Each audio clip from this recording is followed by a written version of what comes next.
Good morning, everyone. Me. Good morning, Leslie. Good morning and welcome to November 9th. No, it's not November 9th. It's November 13th. Going back in time. Kinda, a little bit I am going back in time. I pulled out my Osho deck. Osho? My Zen Tarot deck, and this was actually one of my very first decks, and it's still pretty shiny. I don't use this deck very often. I didn't really feel a connection with it when I first got it, but since we're playing here with morning cards, I've decided to pull it out and give it a go. Why not? So, and see if I feel any better. I do like the size of the deck. Fits my hands nicely and curl my fingers right around them. So I do like that. It is based on the traditional Rider-Waite deck, and the fact that it still has like a fire, water sort of cards with them, but instead of pentacles, we have rainbows, we have water, we have clouds, and we have fire. One of these is fire. Probably, there we go, fire. So those are the major arcana instead of having wands, swords, pentacles, and cups. So rainbows would be our, pentacles. The water is actually cups. The clouds is actually swords. And the fire is actually wands. So it makes sense. It follows along the traditional way. So, and then this is the book, which gives you some Zen things here. The art, some talking about the books, or the cards themselves. So we're going to check it out, see what it tells us about today, what I should be looking into. What message can this deck help me find? Gives you some card spreads, which everything does. So here we go. Hey, I have a candle lit here. I have my crystals going. These are the ones that if I'm carrying in my pocket, these are my pocket crystals. If I have pockets, we're not going to get into the complaint about pockets in women's clothing, but if I have pockets, I have those with me usually. I don't carry crystals in my purse. I'd rather have them on my body than so.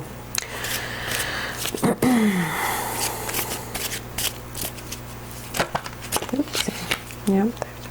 Beyond illusion.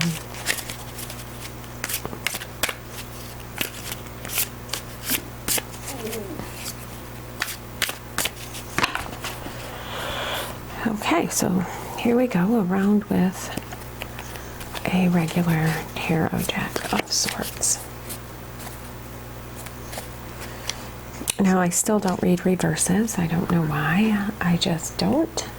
So if you see me turning cards, that's why.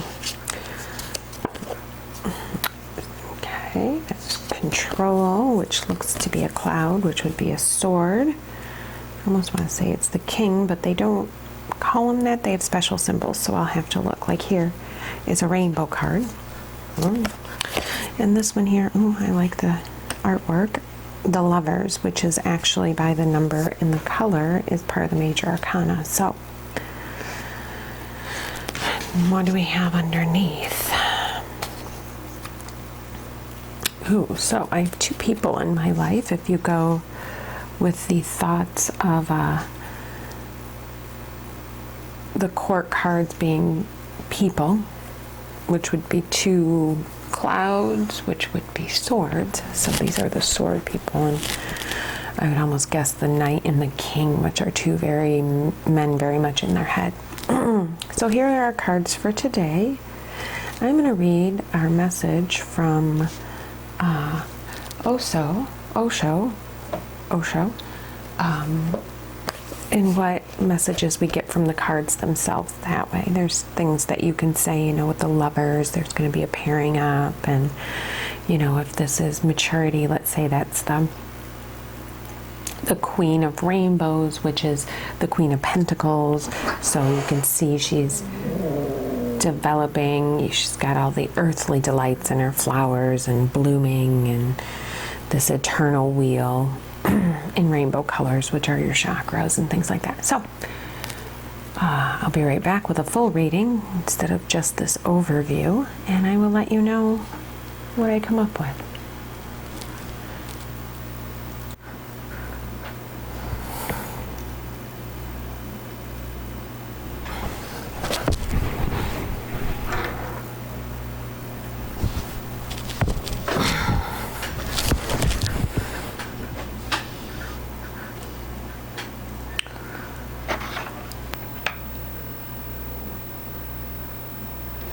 Alrighty, here we are, and with the reading from the Osho deck, it's a Zen deck, so it's pretty peacefully and love related. But so our first card here is the King of Clouds, which is swords. You see this nice Sharpie point of the sword there, and he is very rigidly locked.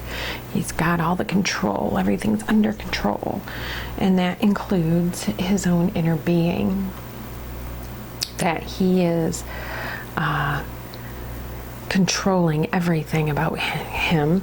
It's a king of knights, but it's about control and about not letting loose. He's very rigidly locked in this way of doing things or this way of thinking, and a lot of times that's because there's some sort of inner turmoil going on, that there's no real life energy flowing. He is set in this way of doing things.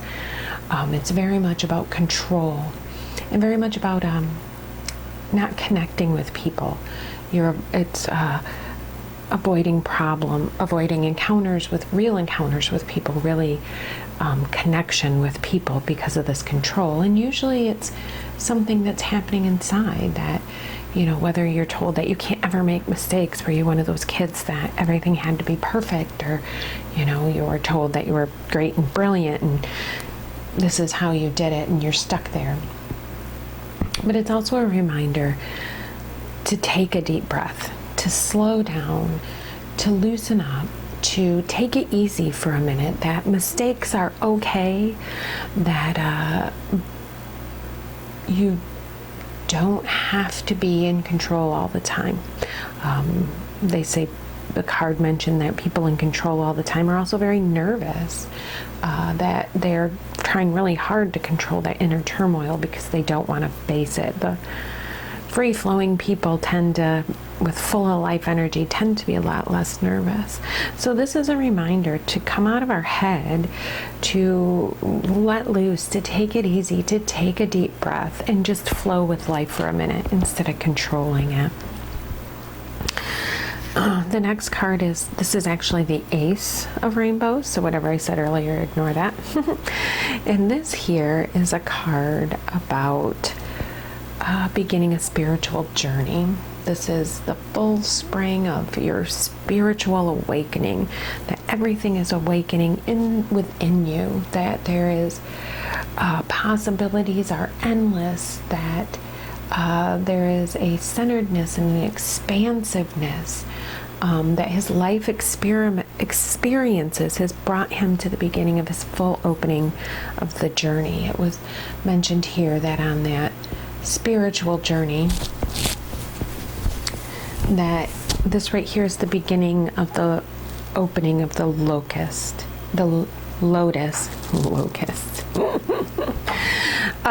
It's the beginning where Buddha was fully opened in his spiritual awakening. This here is the beginning.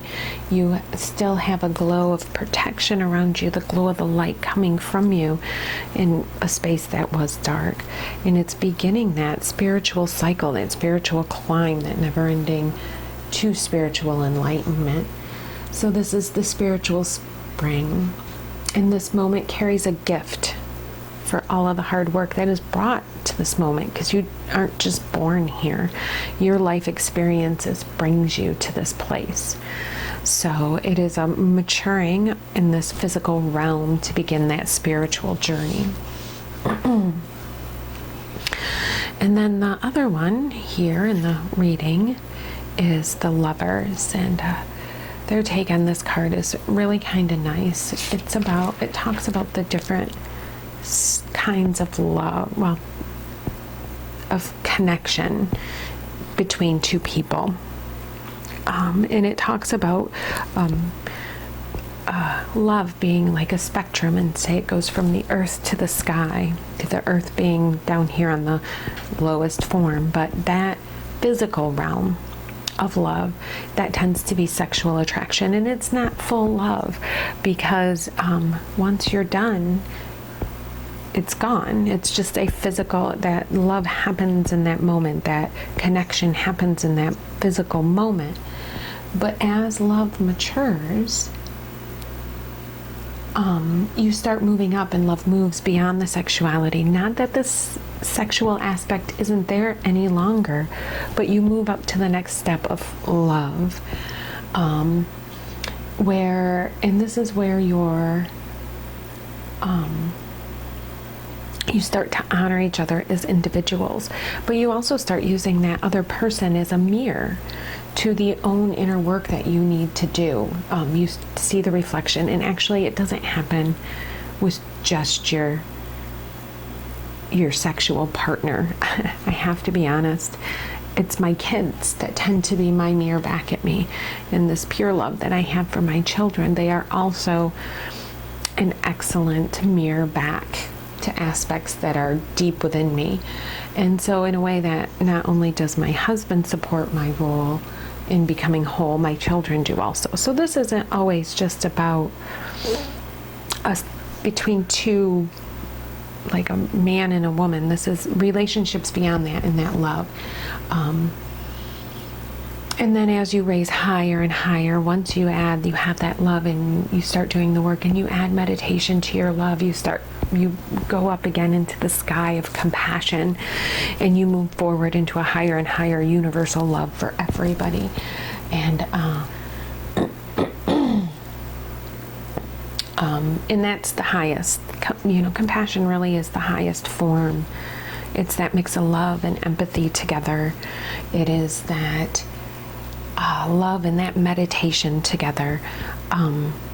So you have to figure out where you are in those relationships, and how the people that you love fit into your life. Are you just purely here for the physical aspect of that love with them?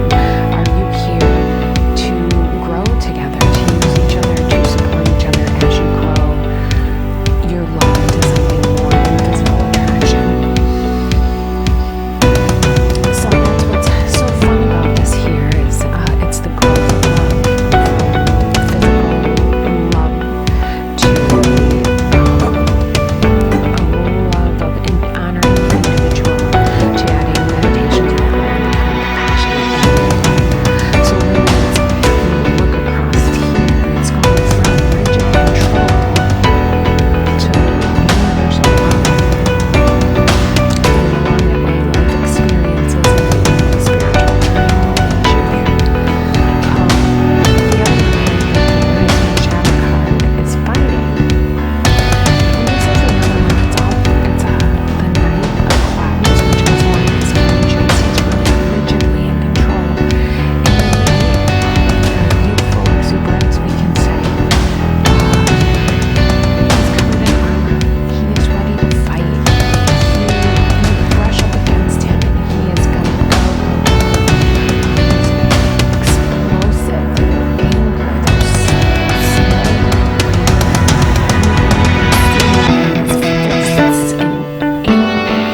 yes, you may have been hurt in the past, and healing is no fun. It's hard.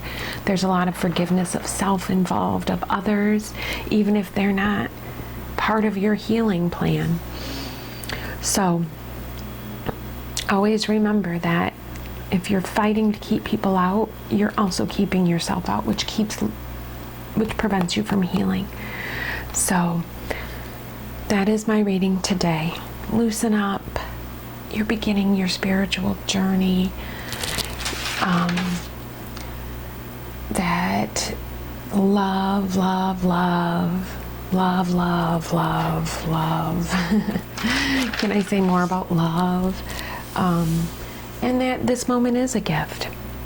You know, it's a gift for you to let go of control, to put down your fists and your armor, to grow from those experiences in your own spiritual awakening, and to have the people around you that you love, and opening up to them beyond a physical realm, to grow more, to advance more into love and to compassion. See, physical love to compassion. A beautiful journey.